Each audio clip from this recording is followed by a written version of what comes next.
Welcome, Greek U Nation, to episode number 397 of the Fraternity Foodie Podcast. I'm your host, Mike Ayalon, CEO of Greek University. I'm a speaker and an author. Our third book is out. It's called From Letters to Leaders, Leveraging Your Fraternity or Sorority Experience to Land Your Dream Job. And it is on Amazon. Go and pick up that book today.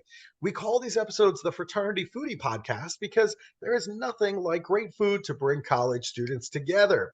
Fun fact, I visited Santa Barbara and the fraternity sorority community several times at UC Santa Barbara. It is a stunning, beautiful campus.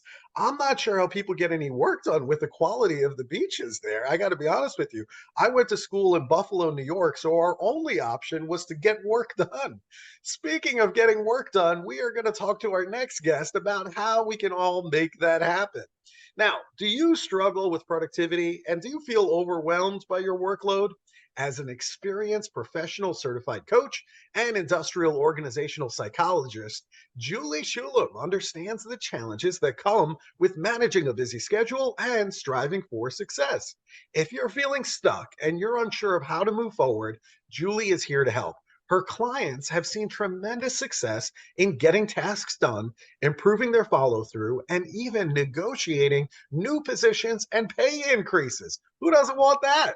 She is passionate about empowering individuals to reach their full potential, and she is here to help you take the next step in your journey. Juli helps people get out of their own way. Welcome to the show, Juli. Thank you, Michael. I'm happy to be here. I am so excited that you're here. You have so much great information to share with our college students because you have helped so many college students over the years. And I know you have great stuff to talk about today. But I think it kind of all starts with your college experience. You, of course, decided on UC Santa Barbara for your undergraduate experiences. And I'm telling you, this campus is stunning. I mean, it really is one of the most beautiful areas in the country. Why did you decide that UC Santa Barbara was the right choice for you? Well, it's kind of a funny story. I didn't actually choose it initially. So being that I was in California, a UC campus was kind of what everyone I knew was doing. And I originally was actually accepted into UCLA, and that's where I was going to go. Until my parents, about a month before school started, I was filling out the dorm information. And my mom said, "What are you doing?" I said, I'm getting my dorm stuff figured out." She says, "You're not living in a dorm. You're going to live at home and drive." I was like, "No, I'm not." And so I had no idea that that was part of the equation. So I instantly contacted, I said, "Okay, what other UC campuses could I go to?" And I was looking at a map and said, "Well, Santa Barbara's not too far, but far enough away that I had to actually live there." So I just called up and said, "Hi, can you transfer my application to UCSB?" I had never been to Santa Barbara, never saw the campus before. I just transferred. There were no dorms left on campus. There was nothing to be had. I ended up at the farthest dorm, which was at the time called Francisco Torres, which was way down, not super far, but you bike. But that's how I ended up at UCSB. And I had no idea, but it was beautiful then. It's more beautiful now. They've done so much building on campus. That library is so gorgeous now. And everything is they used a lot of the space so amazingly well. What a wild story. So that's how we ended up at UCSB. Things could have been totally different. You could have been at UCLA. I know. I have no idea what my trajectory would have been if I had stayed there. Because I was originally pre-med, so UCLA. You could have been a totally different life. You could have been a doctor. Who knows at UCLA? I know. Unbelievable. All right. Well, listen, everything happens for a reason. I'm a big believer in that. And obviously it's all worked out very well for you because you've been a productivity coach for decades. So tell our audience, how did you become an expert in this particular arena? Well, I actually started as a professional organizer. Okay. Which wasn't even known. That was not a career when I started it. It was actually before the National Association of Professional Organizers even existed.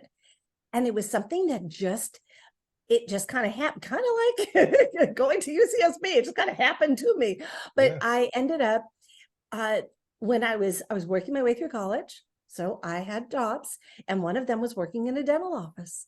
And I started finding that, wow, if they did this and this and this, they can increase their profit margin, and they can make sure that patients are coming in on a regular basis. So I started creating systems. I didn't know what I was doing was unusual. I also was that geeky kid who walked around with a day runner all the time since 8th grade. I didn't know that that was weird too.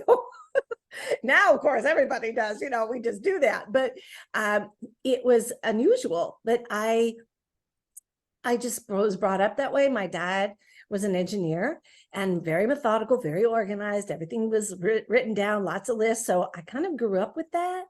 And then I turned it into a way to make money. So after I was working in these dental offices, other dental offices started hearing, oh, she's really good at organizing. Maybe we should have her come and do this. So I did. And I had systems of how to bill insurance so that you actually get paid, and getting rid of accounts receivables, and booking, scheduling, so that the operatories were all being used properly. So I created this way of making businesses profitable. And I realized, okay, this is really amazing. I love doing this, and I can teach others, and I can leave businesses in a better place. So it just kind of expanded. I started working with more dental offices, and then medical offices, and then law offices, and real estate offices.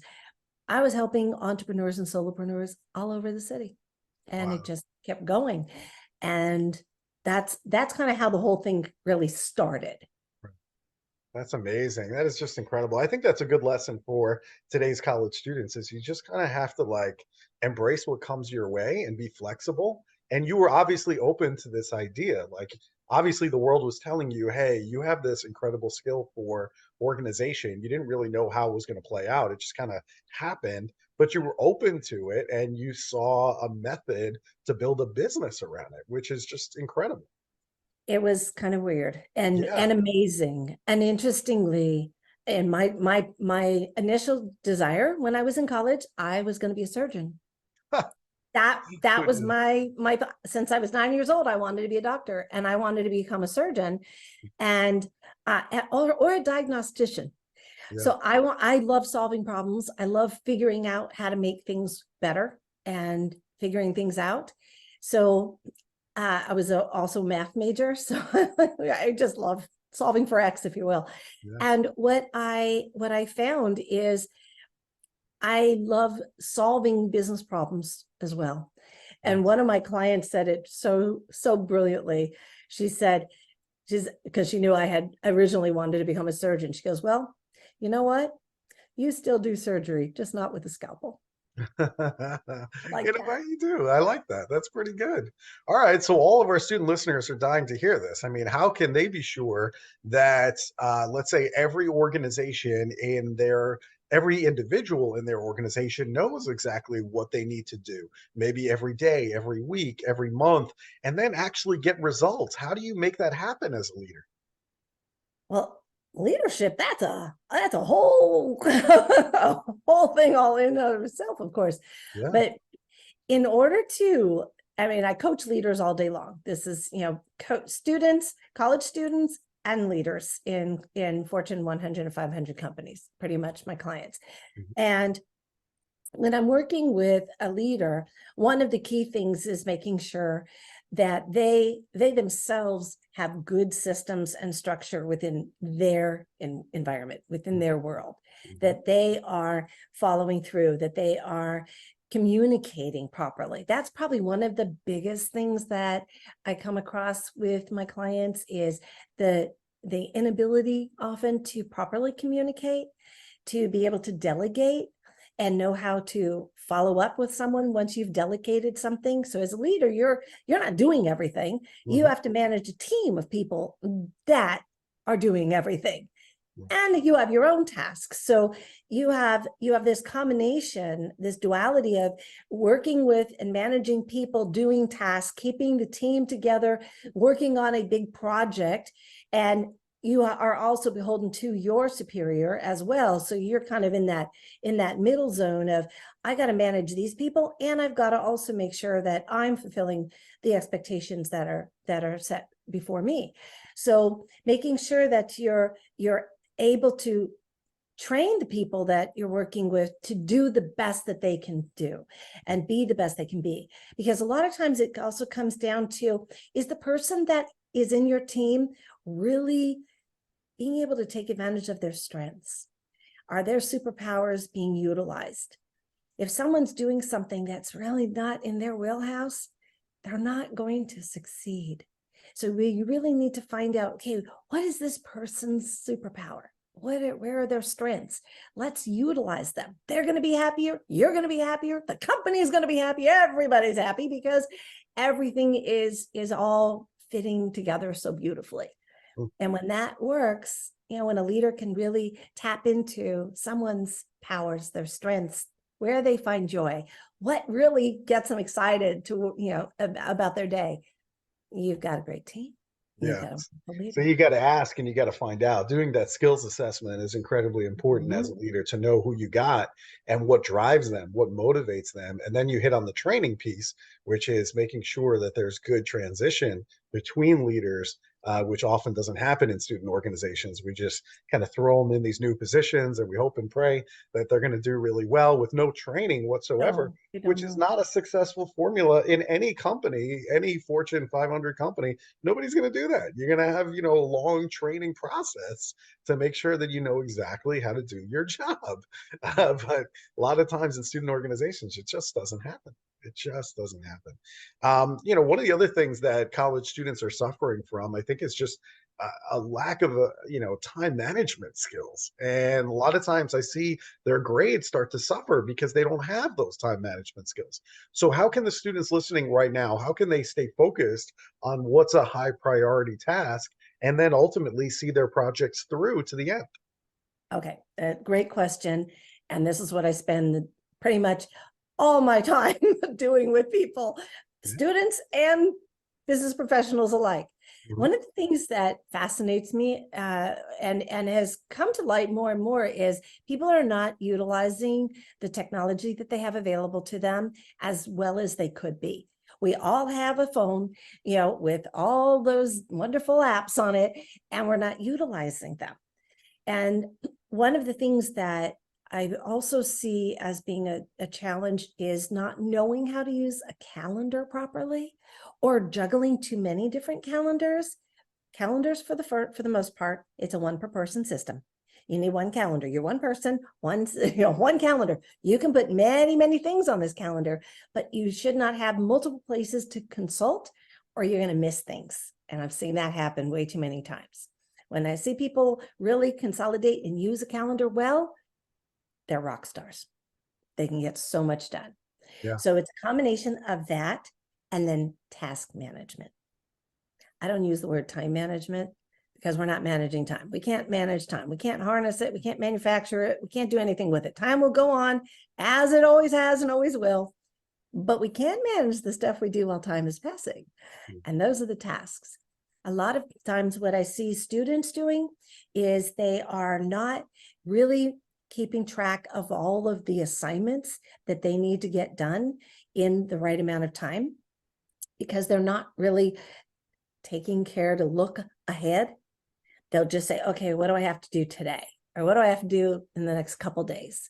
It's like, no. You need to look at what you need to do in the next 2 or 3 weeks, because you got midterms, finals, papers, projects, all this stuff just comes, crashing at you. And you need to know in advance what's coming up, because you need to prepare and do the work in advance in order to hit the deadline. Right. And missing assignments. No, there's no excuse for that. You shouldn't miss an assignment. You have access to the online platform on campus. And all right, let me back up. So you have access to all there's so much to share. I get so excited about this because I love being able to have students do this. And when they do, they're just like, light bulb moment. So you want to go to your platform, be able to access all the information. And what I have students do is every week on Friday afternoons, very specific, Friday afternoons, you want to see what is coming up that you need to do in the next week, all the way through the following Friday. You look at all of the assignments. You look at all of the regular things, like if you have an online class and you have to do a discussion board post every Monday and Thursday, whatever, those things should be already scheduled. And then you look and see, okay, do I have an exam coming up? When are all the exams? And the first thing I have a student do is go through the entire syllabus and put every single exam date in your calendar in red on the day for the whole term. There should be no surprises here. This is not something where like, oh no, I have a test tomorrow. That should never happen, ever. So I have the students really work on putting things into their calendar early on, as soon as the term begins, as soon as they have their syllabi, as soon as they can access the online platform and get that information, know what your books are, know what your reading is going to be, know what that class is about, and start scheduling all of this. By putting all this together and knowing, okay, next week I have XYZ to do, and these are the due dates. And then it's simply push, it's like a puzzle. Okay, these are the pieces. Now, where am I going to fit them in? Where am I going to do all of this work? And oftentimes you got something due on Monday. Well, yeah, you're going to need to read about it and do the work on the weekend. College is a 7-day week job. That's what it is until you graduate, and then you can go down to 5. But college is a 7-day week job. And a lot of students, I also find, don't give enough time. They don't have an understanding of how much time they need to actually put in for the amount of work that they're going to have. Mm-hmm. So one of the things I always ask students, about how much time do you think you should be allocating for your studies and for studying and working on projects and your homework? Mm-hmm. And most of the time, their answer is what they would have done or they did in college, high school. In high school, yeah. And it's usually 3 or 4 times that. Yeah. So I said, if you're carrying 12 units of classes, you're looking at about 36 hours of work time during the week. And I tell the students, think of the classes as meetings, as if you were at a job. The classes are meetings. The rest of the time, that's when you're doing the work that the meetings were about. And that's your study time. That's your homework. And just change the mindset, reframe it. And when I've done that with students and they see that, they're like, oh, that makes more sense. I said, you're not in school from 7 to 3. You've got these, few hours of classes here and there. The rest of the time, that's school. Amazing stuff. I totally believe in everything that you said. I mean, the only caveat for me is I like to write things down. There's something about pen to paper for me that allows me to remember these things as opposed to typing it into my electronic calendar, like on my phone. So like I actually have a planner where I'm like writing everything down with times and exactly what I need to do every day. I started this when I was in college, and now 30 years later as an adult, I'm still doing it. And it's a great way for me to kind of plan ahead and look at the whole month and then start to figure out, okay, well, I have this, exam coming up a week from now. Well, I better start studying for it now. And I can see it all at one shot, just looking at it in like a monthly review. So anyway, so that's, if that helps you, then great. But I totally agree. You got to have one calendar, and you're always looking at that, trying to figure out what do we need to do today. Yes. So I love it. I love it. I love it. Now, one other thing I wanted to talk to you about that I think you can help, because the fraternities and sororities that I work with, it seems like they're struggling with what we call, on the insiders, we call it brotherhood or sisterhood. And most people who are not in a fraternity or sorority would call it interpersonal relationships. So what are some tips to improve these interpersonal relationships that you have in college, so that way you can work together as a team when it's time to get the work done? I think it in some ways comes back a little bit to what I said about leaders and the relationship with their direct reports. It's communication. It's helping to understand where another person's coming from, accepting their differences, because we're all different from one another, but we all benefit from one another too. And if you can really understand where that person is coming from, what experiences they've already had in their life, what their goals, dreams, and desires are, you find some common ground so that you can have a good relationship with someone. Not everyone's going to be your best friend. It's just not the way life is. Right. But there are people that you can say, you know what? I really enjoy XYZ, with that person. We are great. You mentioned the foodie thing. Yeah, I have friends, for example, like they're like my favorite people to go to dinner with because we're really into the food and we like the same things, and that's an experience. So if students can find somebody, something I should say that they have in common with another person, it doesn't have to be a lot. This doesn't have to become their BFF. It's just someone that, I really enjoy spending time with you here. I really enjoy going to these kinds of events with you. And, you're really fun to have in these circumstances. And if they can find where they do mesh, where they do blend, that's going to create those interpersonal relationships. Not everybody is going to be a perfect match for everybody. Right. But that doesn't mean you can't be kind and understanding and welcoming to everybody. That's fantastic. Really good advice there. And you've done so much work with adults who have ADHD specifically. So Yes, for those that have it, how do you solve issues like this mind clutter, poor time management, and even decision-making challenges that people have with ADHD? Well, now you just opened up a whole can of worms there, Michael. I'm sorry. I mean, these are the questions that I have. They're great questions and I love them. And yes, so I have been working with those with ADHD. Again, it's one of those things that kind of happened without my, actually seeking it out. And I love that I get to work with this demographic because I started mostly continuing to work with this demographic because I found those with ADHD to be a very misunderstood and underserved population. There were a lot of people that didn't believe ADHD existed. There are still those that say the same. I don't know when it became a religion, but it is scientifically proven.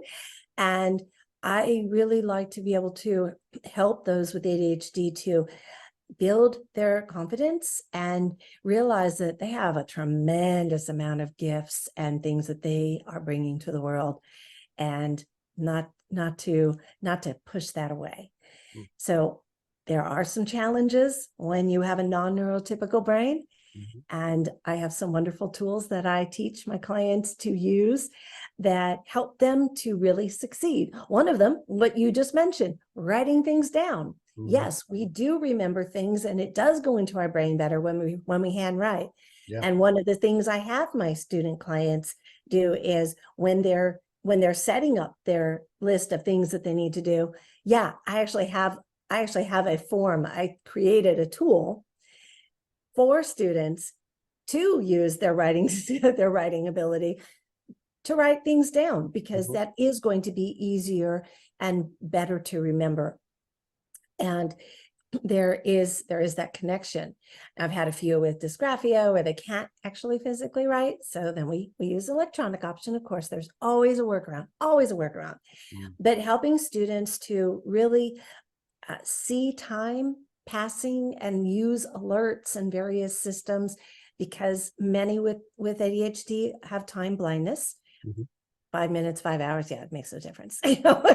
So we really have to be aware of time passing. I had a student, for example, who was working on her dissertation, and she was utilizing one of the superpowers, when you harness it well, of hyperfocus mode.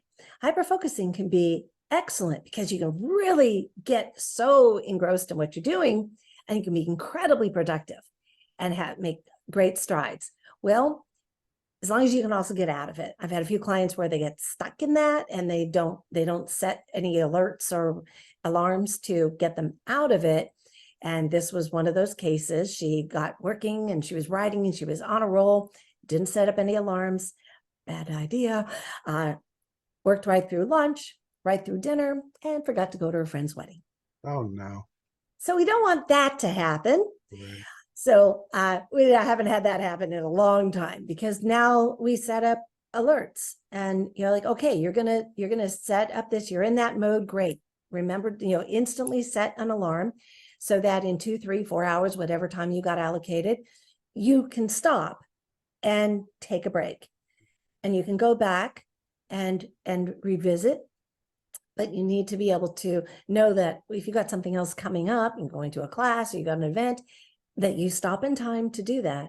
And also making sure you allocate enough time. A lot of people with ADHD, actually most of us in general, we don't allocate an amount of time that is actually appropriate for a task or for anything. I have students right now I'm working with who are like, yeah, well, I'm always late to everything. I said, well, how much time do you allocate to transfer from activity A to activity B? Mm-hmm. Oh, I need to schedule that? Yes, you do. How much time does it take you? And then put some buffer in there in case you run into traffic problems or you can't find a parking space. Always give yourself time for the transitions from where you're going from one place to another. Also make sure that you have enough time allocated to do a task. And for the many with ADHD, due to the distractions of the prefrontal cortex, you want to make sure that you've allocated enough time. On average, we as humans tend to underestimate by around 50%. Those with ADHD, around 100%. So you want to double time. So if you think it's to take an hour to do a project, give yourself 2. There is never harm in overestimating how much time you think it's going to take. But there is harm in underestimating. That always comes back to hurt you.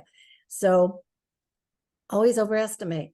And if you get done early, yay, go and start the next task early, or you have free time. So there's really no downside to overestimating. And I help my student clients, my clients in general, to give enough time, allocate properly. And the other key thing, breaking things down into baby steps. So a lot of times someone will put on their schedule, for example, write report. Really? That's like 7 steps. Breaking it down into small bite-sized pieces, you'll be able to actually get these things done in a more reasonable amount of time. And not only will you get them done, but as you finish one step, maybe you'll have write initial draft, write introductory paragraph, write conclusion, write references. There's all the different steps to writing a report or a paper. But if you just put write paper, your brain looks at that and says, yeah, no, that's just a whole bunch of, I don't know what to do with you. And if you pull back and break it down into doable steps, you'll get them done. You can schedule them in a really lovely cadence where you can get them done over the course of time. You don't have to sit down and do it all in one night, which you never should do anyway.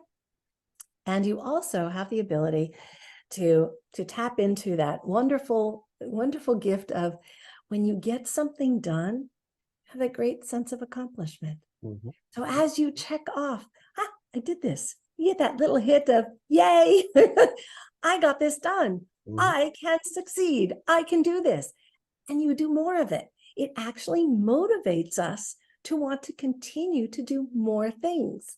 So instead of having 2 or 3 big tasks, which by the way, if 3 or more tasks constitutes a project. So if you've got projects on your list, break them down. Mm-hmm. That's one of the key things I see with people who are not managing time, as you will, properly.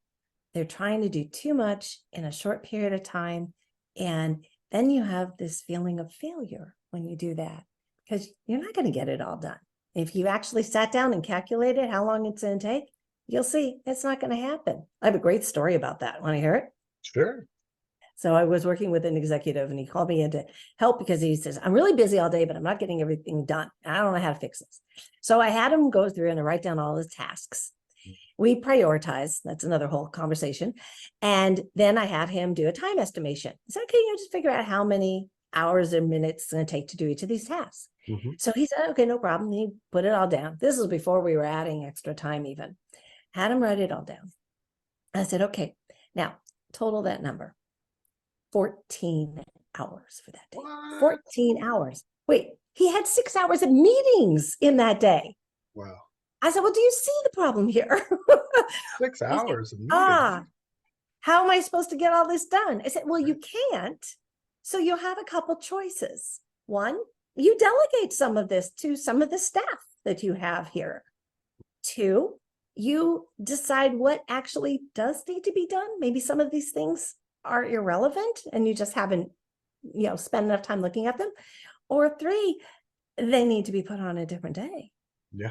And maybe you need to call some people and say, I know I said I'd have it done by Thursday, but it's going to be Monday. But having that awareness and being able to plan ahead, you're more reliable to yourself as well as to others, and you're more effective and efficient. So it's really being very clear on what needs to be done. And you mentioned mind clutter and how to remove that, writing everything down. If you think keeping it in your head is going to work for you, no. Yeah, here's my hand. It just doesn't happen. And even someone who's super organized, keeping everything in your head, you might be able to do it to a degree, but in reality, it's causing a lot of anxiety and stress. Right. And overwhelm. That's where overwhelm generally comes from. In my experience, someone says, I'm really overwhelmed. So let me see what your task looks like. Oh yeah, I don't have one of those. Okay. So where are you keeping all those things you need to do? Yeah, it's in my head. Okay, well, that's the issue. Because here's what's really cool. Here's what happens. When we keep things in our head, what happens, we're like, okay, I need to remember to do XYZ. And so we shove it down. It goes into our subconscious, and your subconscious, okay, I'm going to remind you when I want to. And what happens is you get that reminder at the worst possible time. You're driving, you're doing something else, whatever it is. It never happens when you actually are sitting at your desk saying, I'm ready. When is that thing I need to do going to show up in my head? Well, it doesn't. But it will remind you at the worst possible time. Well, interesting thing. When you write down a task in a place you trust you will see it again, that's the key. Putting it on a little scrap of paper on a napkin is not going to do the trick. Do you write it down a place you trust you'll see it again? That subconscious reminder stops. There's that mind clutter going away. Nice. Because we're generally thinking about all the things we have yet to do. We don't think about the things we've already done. You notice that? Mm-hmm. We don't think, ruminate on all the stuff. Wow, I did this and this and this and this. Now you're like, oh my gosh, I have so much to do. I have all these things I have to do. I have to do this and this.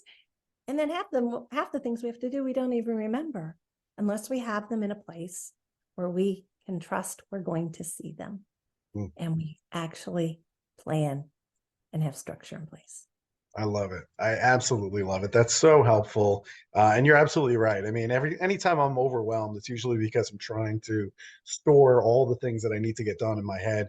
I just need to find a piece of paper and start listing it and create just, these are all the tasks that I need to complete. And I feel this sense of relief as soon as I get it down on paper, because now my mind is like, okay, now you're clear. And so that is really, really helpful. So thank you for laying all that stuff out. I think that's fantastic. I know that you live near the city of Atlanta, and I don't live all too far away. I'm just outside of Nashville. So I get to your area of the world quite often, and I do love good food, just like you and your friends that you go out with. So when I get the chance to head to the big city of Atlanta, are there any great restaurants that you and your friends like to go to over there? Sadly, I haven't been in Atlanta that much. I've only been in the state for about 3 years. I'm from Santa Barbara, hence the UCSB. I never left until 3 years ago. And when I got here, it was right at the beginning of COVID. So about a year and a half, we didn't go anywhere. So I'm still getting my bearings of and I'm a foodie. I'll tell you straight up. We actually just went to a new place on Sunday. Okay.